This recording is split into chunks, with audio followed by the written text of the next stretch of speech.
107 years ago, our fathers brought forth on this continent a new nation, conceived in liberty and dedicated to the proposition that all men are created equal.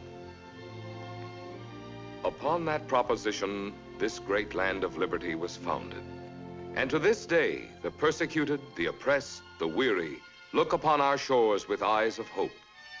Let us tell, then, the story of America.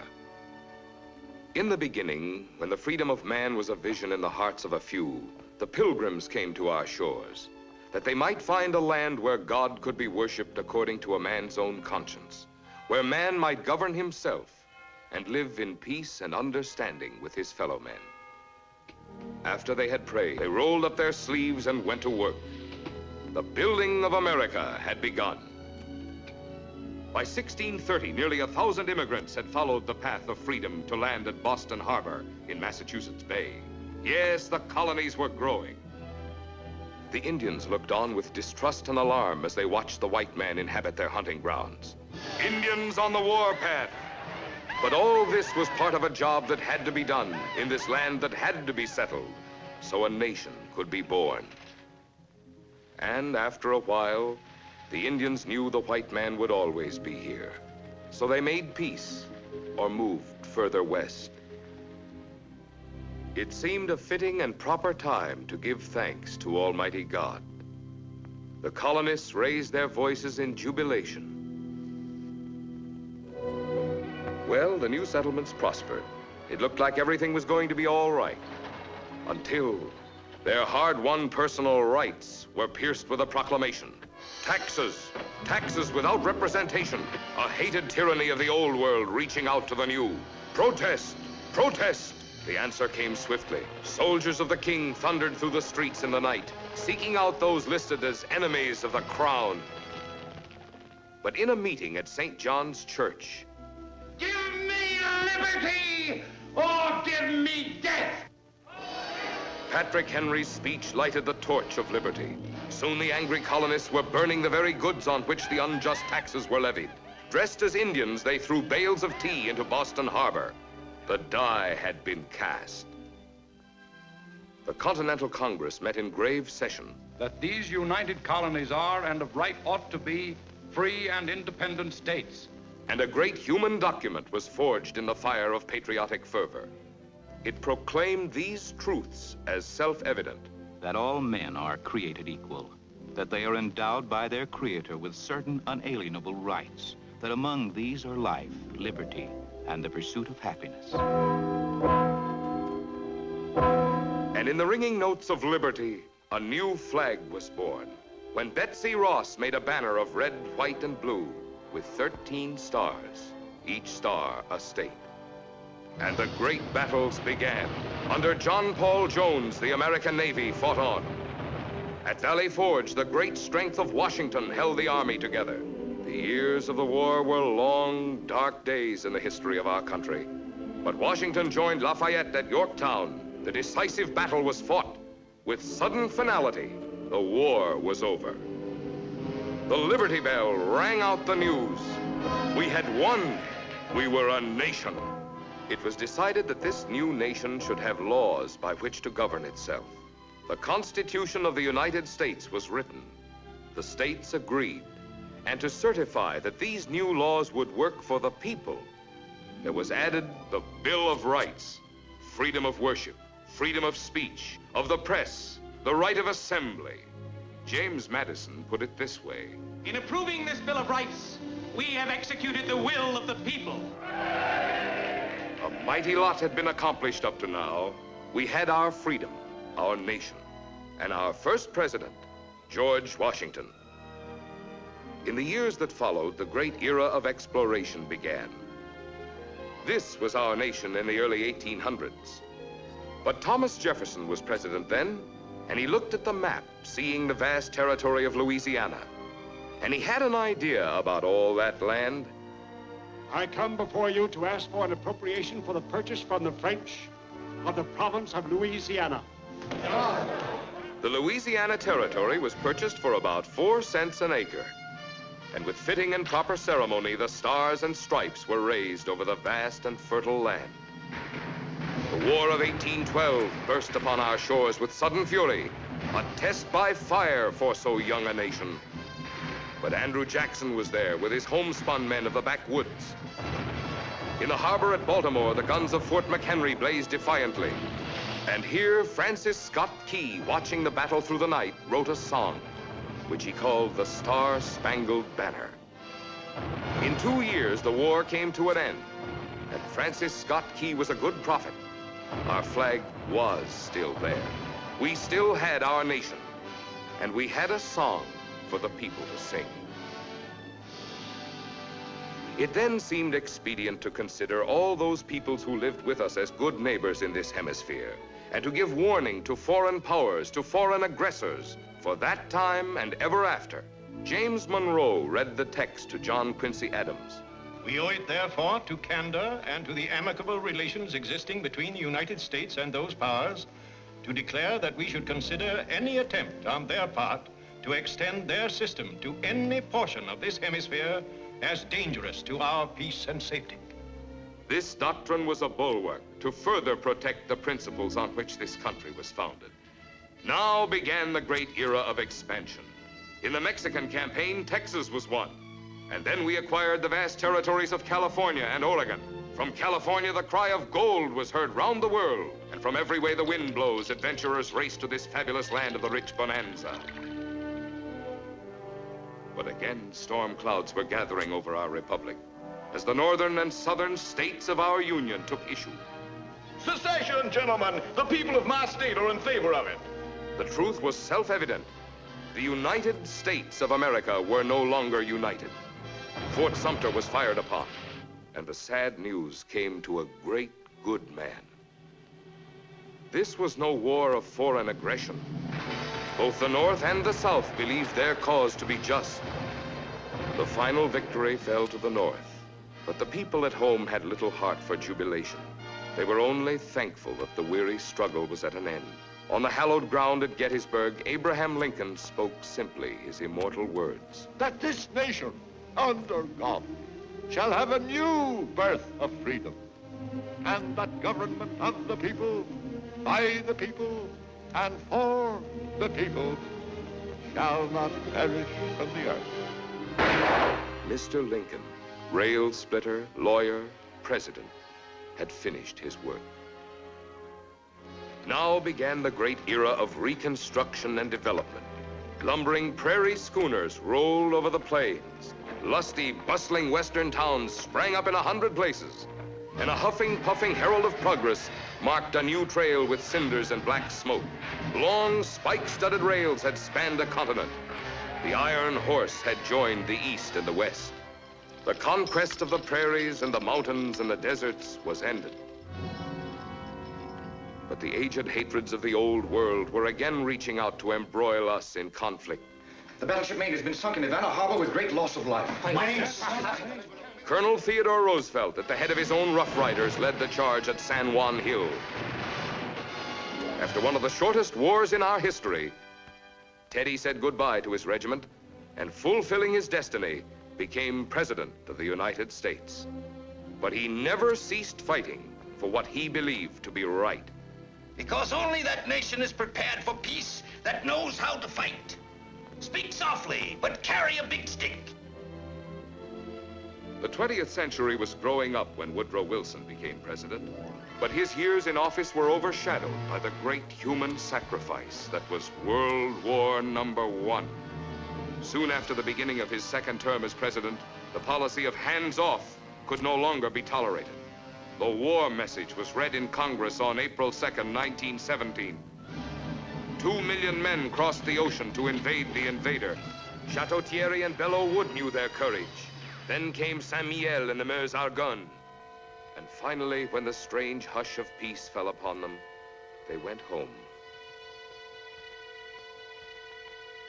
Or slept forever in Flanders fields. And we believed that war was a war to end war. And we started to build, bigger than ever before, America. rising in miraculous monuments of stone and steel, the tallest buildings in the world, bridges spanning whatever waters we wanted to cross, mighty dams bringing life to arid wastelands and power to a nation, roads and highways, 1,000,000 miles of them, oil derricks crowning the arteries of black flowing gold, farmers plowing with tractors, cities a symphony of motor cars. And somehow, perhaps in the false sense of a prosperous security, we failed to heed the voice that was spreading its venom across Europe. And we watched as we had before while the conflagration burst into tentacles of flames that ignited the countries of the old world. Finally, we had conscription, the peacetime draft. But not many of us really believed it would happen again. The rude awakening came on a Sunday morning at Pearl Harbor.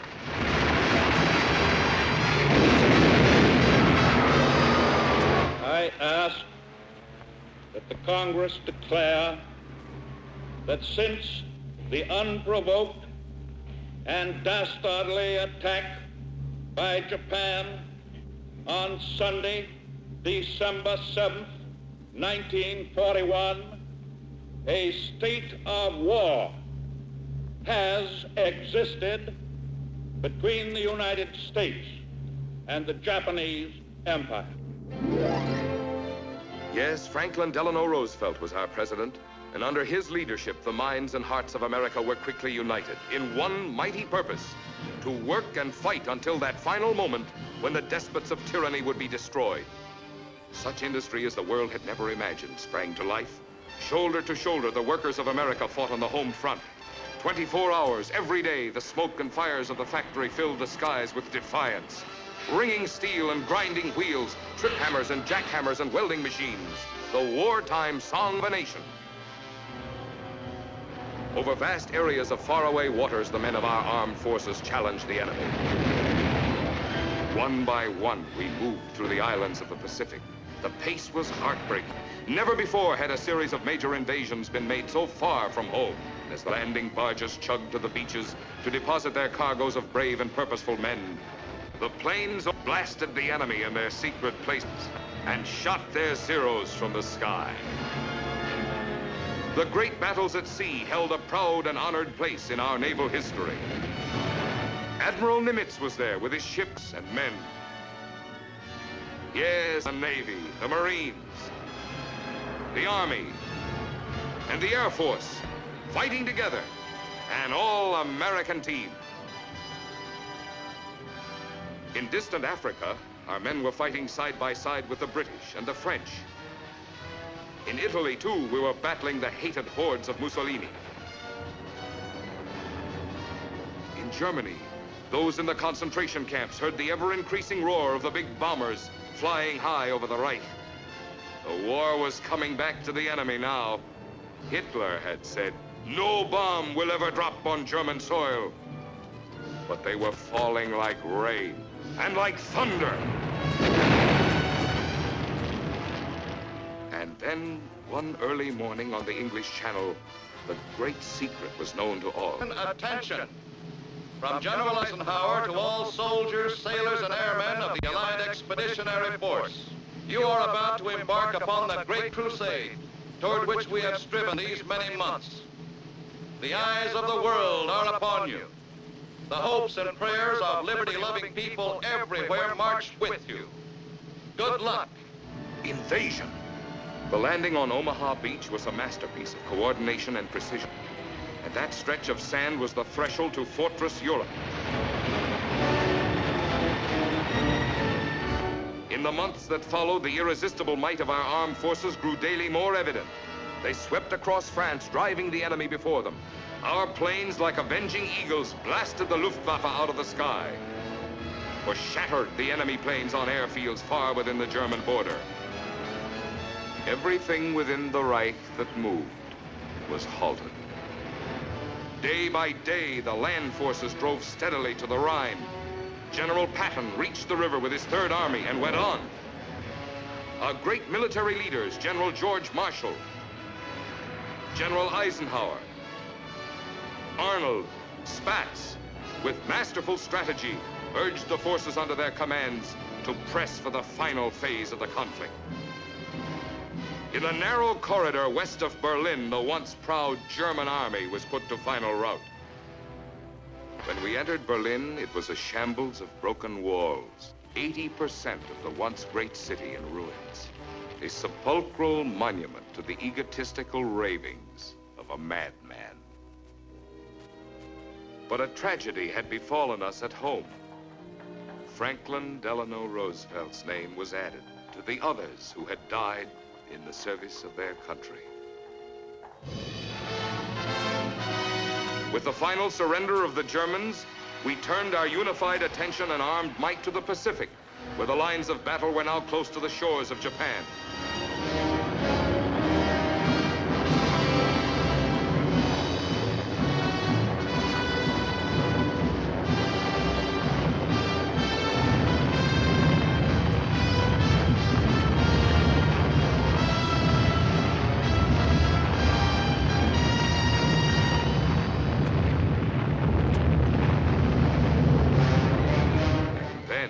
This plane set out from Okinawa carrying such a bomb as the mind of man had never before conceived. As the widening circle of death spread over Hiroshima, the atomic age was written into the history of man. A second atomic bomb was dropped, and within a week, the Japanese surrendered. General Douglas MacArthur, hero of the Pacific War, accepted the emissaries of the Japanese emperor. This took place on the battleship Missouri, VJ Day, 1945. So ended the Second World War.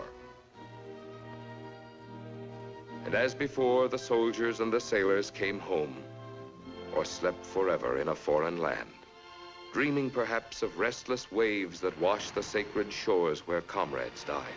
And what was to be done? What could we do to protect ourselves and future generations from man's inhumanity to man? Well, the United Nations Charter was signed in San Francisco.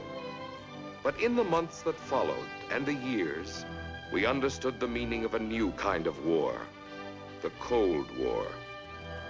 And we were forced to recognize the fact that in some parts of the world, hate and oppression are still malignant. Therefore, the Atlantic Pact was signed by President Truman and representatives of 12 nations, a pledge for mutual defense against any aggressor who would break the peace. Today, in a country of 150 million people, we still hold to the principles on which our nation was founded. We have 50,000 altars of all religions. We are still governed by the Constitution. The Bill of Rights is still working for the people. We think, we speak, we act freely, but ever mindful that our precious privileges shall not be misused as a mask for treason. We are a bigger, a stronger, a greater America than ever before.